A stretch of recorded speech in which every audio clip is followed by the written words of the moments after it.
की डॉक्टर बाबासाहेब आंबेडकरांचा विचार सदनापासून ते अगदी लोकांपर्यंत पोहोचवण्यासाठी मी त्यांची पाठराखण करणारा एक शिष्य आहे, याचा मला निश्चितपणाने अभिमान आहे. म्हणून मी एकच सांगणार आहे, आता संविधान बदललं होतोय अशा प्रकारची चर्चा होणं हे डॉक्टर बाबासाहेब आंबेडकरांच्या विचाराच्या विरोध आहे असं मी समजतो.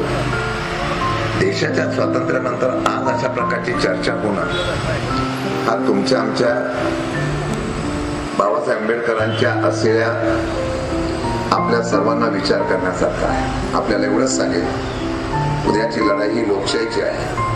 उद्याची लढाई डॉक्टर बाबासाहेब आंबेडकरांच्या विचाराची आहे, महात्मा ज्योतिबा फुले आणि शाहू फुले आंबेडकरांच्या विचाराची आहे. त्या लढाईसाठी मला प्रेरणा मिळावी, मला आशीर्वाद